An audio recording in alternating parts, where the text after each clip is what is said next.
Assalamualaikum warahmatullahi wabarakatuh.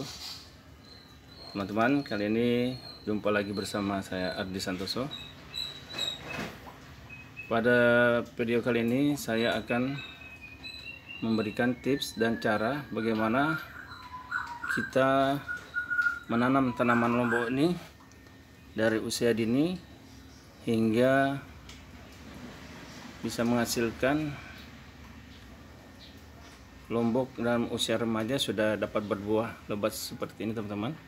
Kita lihat kan, ya, ini sudah mulai belajar berbuah dan bahkan buahnya sudah ada yang merah juga, teman-teman.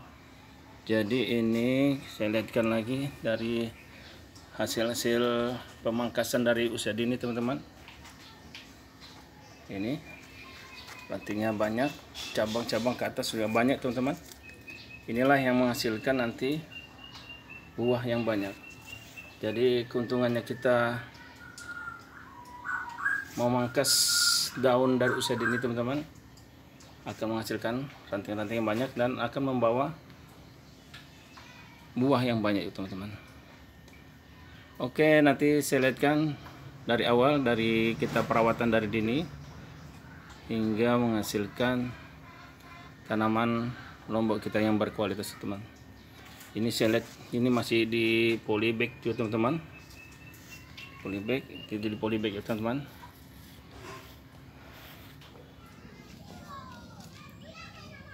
Ya, oke teman-teman.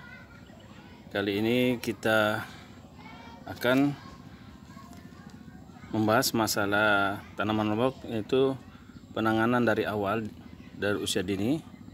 Jadi hal-hal yang harus kita perhatikan apabila tanaman kita sudah berusia dini begini, teman-teman.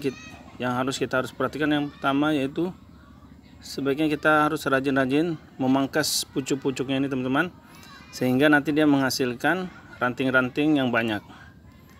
Nah, dari hasil yang sudah kami pruning atau pemangkasan ranting, teman-teman, ini lihat hasilnya sangat baik sekali, teman-teman. Dia mempunyai ranting yang sangat banyak. Dan ini, teman-teman, kalau kita nanti rajin lagi terus besar, nanti kita memangkas terus ini, teman-teman, dia akan menumbuhkan tunas-tunas yang baru, teman-teman, yang akan banyak. Jadi yang saya sarankan memang dari usia dini kita harus rajin memangkas, teman-teman. Saya contohkan macam ini, kita buang aja dia punya daun ini, sehingga nanti dia akan mengeluarkan ranting-ranting yang banyak.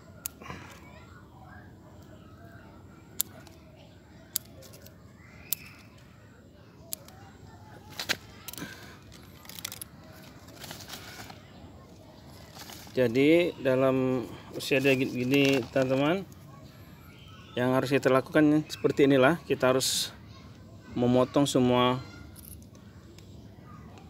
daun-daun serta pucuknya hingga akan menghasilkan mata tunas yang banyak dan ranting yang banyak, teman-teman, seperti ini.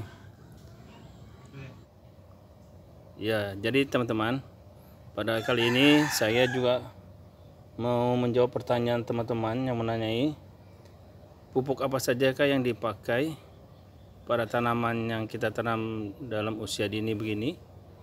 Ya, kalau saya pribadi lebih mengutamakan memakai pupuk kompos yang saya sudah fermentasi sendiri, ataupun saya bisa lihatkan ini, teman-teman, yang di dalam polybag ini sisa makanan, kulit-kulit udang, jangan kita buang, sebaiknya kita taruh saja di bawah tempat tanaman ini, teman-teman. Ini juga nanti apabila sudah dia menyatu ke tanah nanti akan subur, teman-teman. Jadi kalau kita bisa membuat pupuk kompos begini lebih baik, teman-teman. Ya. Tapi kita lihat juga dari keadaan daerah, teman-teman. Apabila memang kita harus memakai pupuk kimia, ya silakan, tidak apa-apa. Tapi kalau untuk usia dini begini, saya lebih mengutamakan dari pupuk kompos teman-teman, apakah dia dari kotoran kambing ataupun kotoran sapi teman-teman. Jadi ini saya lihatkan lagi teman-teman, tanaman lombok saya yang saya tanam di pot juga. Jadi yang begini kita pangkas saja juga teman-teman. Ini nanti akan menghasilkan nanti juga banyak ranting teman-teman. Kita buang saja.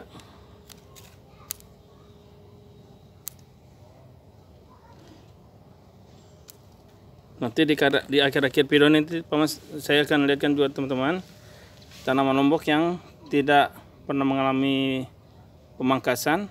Kita lihat hasilnya bagaimana nanti. Dan kalau dalam perawatan untuk menangani masalah hama untuk tanaman lombok sekecil ini teman-teman, saya masih memakai, sejak dari awal juga saya sudah memakai ini teman-teman, rendaman air daun sirsak. Ini air bawang putih teman-teman, dan ini yang juga murah meriah, air tembakau.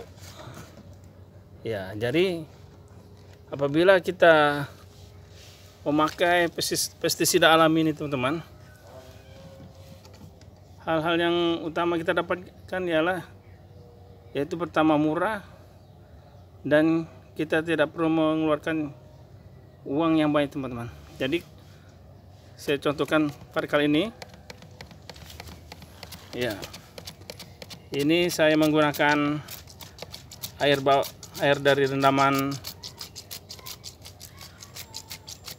daun sirsak teman-teman. Jadi kalau usia dini gini teman-teman, kita semprot saja untuk menghindari serangan dari semut dan keriting daun. Jadi dari awal tanam gini memang sudah juga kita semprot terus teman-teman. Dan saya juga menyampaikan, ada juga yang bertanya, apabila sudah semprot sama pestisida alami yang kita buat ini teman-teman, dari daun sirsak, dari rendaman rokok dan air bawang ini teman-teman, apakah harus dibilas? Ya, sebaiknya jangan kita bilas, karena apabila kita bilas, larutan-larutan dari pestisida ini teman-teman ya akan hilang. Nah, yang ini juga saya beritahukan bahwa ini kalau kita pakai teman-teman dari air rendaman rokok ini teman-teman, kita harus menyaring terlebih dahulu agar tidak buntu di semprotannya teman-teman. Nah, jadi kita selang-seling, kalau setelah memakai daun sirsak ini teman-teman, nanti 1 atau 2 minggu kita pakai lagi rendaman air rokok, dan selanjutnya lagi begitu terus teman-teman, agar dia punya kutu-kutu atau hama pada tanaman lombok ini akan minggat ataupun mati teman-teman. Oke, mungkin hal-hal inilah yang nanti bisa membuat kita senang melihat tanaman kita apabila sudah jadi teman. Dan di sini sesuai apa yang saya sampaikan tadi teman-teman, saya akan melihatkan tanaman lombok yang dari kecil tidak kita adakan pruning. Silakan ini teman-teman, ini batang sudah besar, tidak pernah dipruning dari kecil-kecil teman. Nah, inilah hasilnya. Dia tidak terlalu banyak menghasilkan teman-teman, hanya begini. Ini tanaman lombok yang tidak kita pangkas dari kecil-kecil teman. Nah, ini kalau hasilnya yang kita tidak pangkas, tidak dipruning, hasilnya tidak terlalu bagus teman-teman.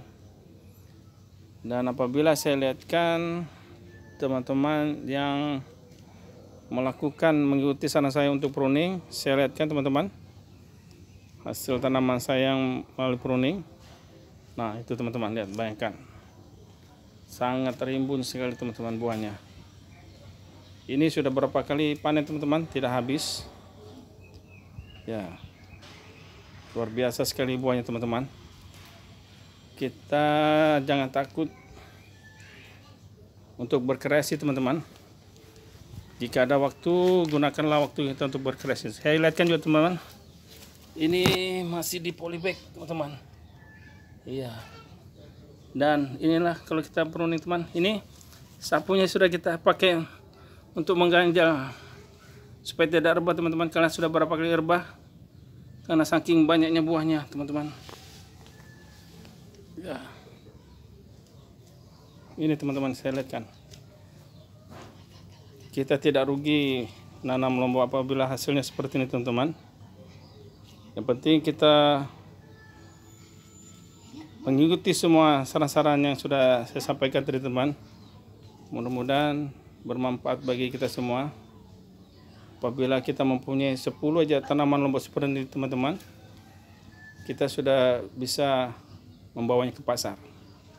Oke, mungkin ini saja yang saya sampaikan untuk channel saya kali ini teman-teman.